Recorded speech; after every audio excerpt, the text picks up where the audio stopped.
The fourth part of third chapter, the European penetration. The fourth part is the Anglo-French struggle in South India. This is the book of history of modern India by Bipin Chandra. Let's start the fourth part of third chapter, the Anglo-French struggle in South India. The English East India Company's schemes of territorial conquest and political domination, which had been frustrated by Aurangzeb at the end of 17th century, were revived during 1740s because of the visible decline of Mughal Empire. Nadir Shah's invasion had revealed the decay of the central authority, but there was not much scope for foreign penetration in western India, where the vigorous Marathas held away, and in eastern India, where Alivardi Khan maintained strict control in southern India.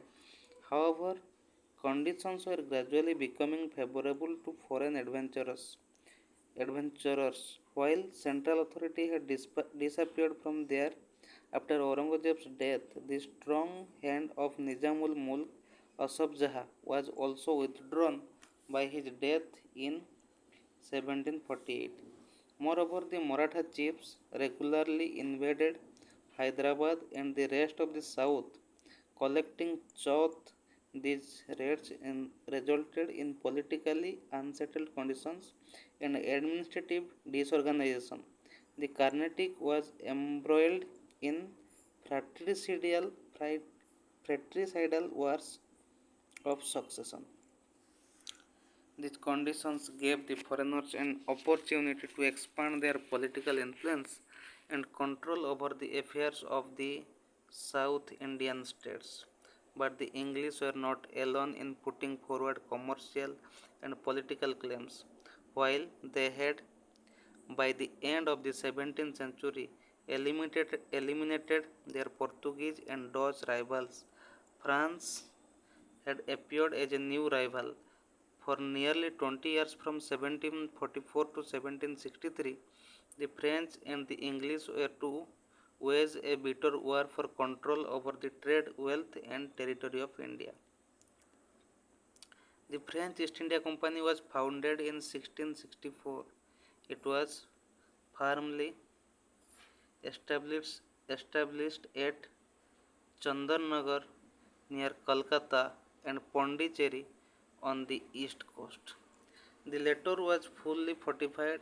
The French company had some other factories at several ports on the east and the west coasts.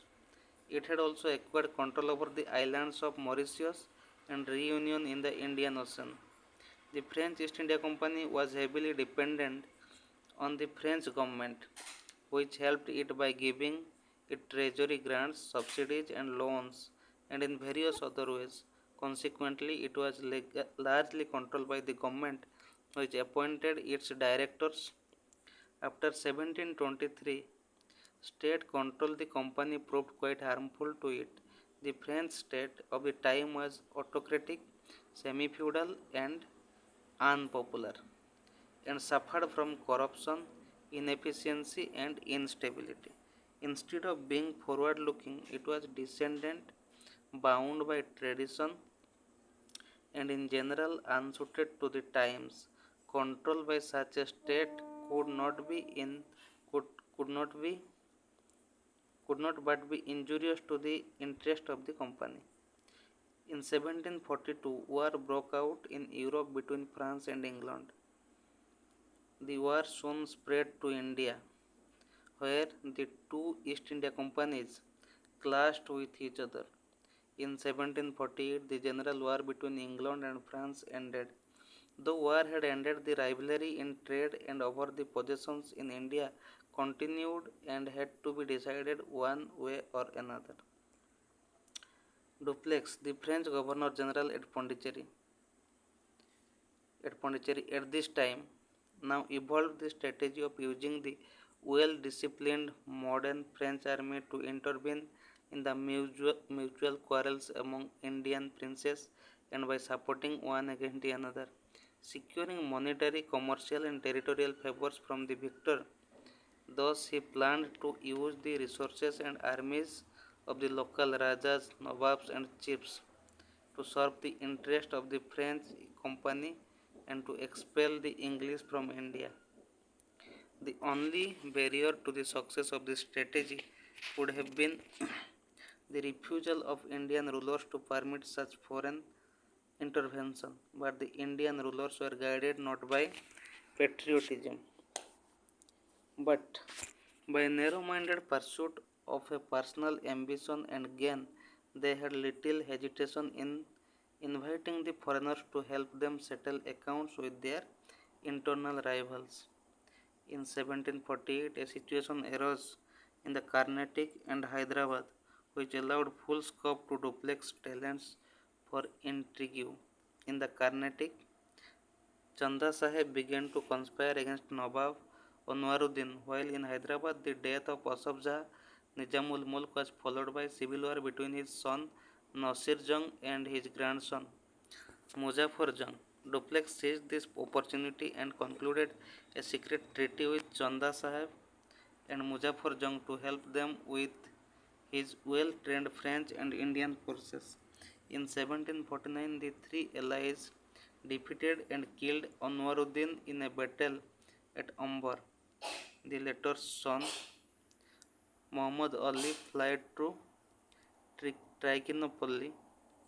The rest of the Carnatic passed under the dominion of Chanda Saheb, who rewarded the French with a grant of 80 villages around Pondicherry. In Hyderabad too the French were successful. Nasir Jung was killed and Muzaffar Jung became the Nizam or Viceroy of the Deccan.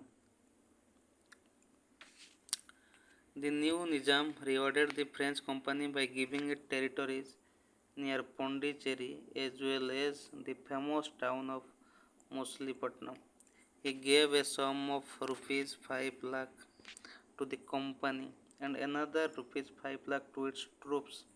Duplex received rupees 20 lakh and a jagir worth rupees 1 lakh a year. Moreover, he was made honorary governor of Mughal dominion on the east coast from the river Krishna to Kanyakumari. Duplex stationed his best officer Bussy at Hyderabad with a French army, while the ostensible purpose of this arrangement was to protect the Nizam from enemies. It was really aimed at maintaining French influence at his court. While Muzaffar Jung was marching towards his capital, he was accidentally killed. Bussy immediately raised Salabat Jung, the third son of Nizamul Mulk, to the throne. In return, the new Nizam granted the French the area in Andhra known as the Northern Sarkars, consisting of the four districts of Mustafanagar, Ellore, Rajamundry, and Chikakol. The French power in South India was now at its height. Duplex's plan had succeeded beyond his dreams. The French had started out by trying to win Indian states as friends. They had ended by making them clients or satellites. But the English had not been silent spectators of their rivals' successes. The offset French influence and to increase their own. They had been intriguing with Nasir Jung and Muhammad Ali. In 1750, they decided to throw their entire strength behind Muhammad Ali. Robert Clive, a young clerk in the company's service, proposed the French pressure in Muhammad Ali be siege at Trichinopoly could be released by attacking Arcot, the capital of the Carnatic. The proposal was accepted and Clive assaulted and occupied Arcot with only 200 English and 300 Indian soldiers. As expected, Chanda Saheb and the French were compelled to raise the siege of Trichinopoly. The French forces were repeatedly defeated. Chanda Saheb was soon captured. Chunda Sahib was soon captured and killed.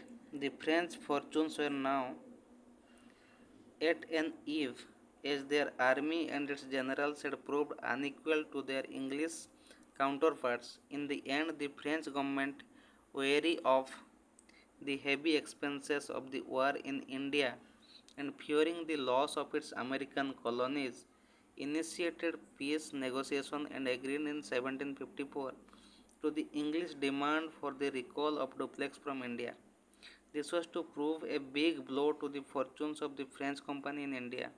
The temporary peace between the two companies ended in 1756 when another war between England and France broke out. At the very beginning of the war, the English managed to gain control over Bengal. This has been discussed later in the chapter. After this After this event, there was little hope for the French cause in India. The rich resources of Bengal turned the scales decisively in favor of the English. The decisive battle of the war was fought at Wandiwas on 22 January 1760 when the English general Eyre Coote defeated Lally. Within a year, the French had lost all their possessions in India. The war ended in 1763 with the signing of the Treaty of Paris. The war ended in 1763 with the signing of the Treaty of Paris. The French factories in India were restored, but they could no longer be fortified or even adequately garrisoned with troops. They could serve only as centers of trade. And now the French lived in India under British protection. The English, on the other hand, ruled the Indian Sea. Freed of all European rivals, they could now set about the task of conquering India. During their struggle with the French and their Indian allies, the English learned a few important and valuable lessons. First, in the absence of nationalism in the country, they could advance their political schemes by taking advantage of the mutual quarrels of the Indian rulers. Second, the Western trained infantry, Europeans or Indian armed with modern weapons and backed by artillery, could defeat the old style Indian armies with ease in pitched battles. Third, it was proved that the Indian soldiers trained and armed in the European manner made as good a soldier as the European. And since the Indian soldiers too lacked a feeling of nationalism, he could be hired and employed by anyone willing to pay him well. The English now set out to create a powerful army consisting of Indian soldiers called sepoys and officered by Englishmen. With this army as its chief instrument and the vast resources of Indian trade and territories under its command, the English East India Company embarked on an era of wars and territorial expansion. This is the third part of the third chapter. The Anglo-French struggle in South India.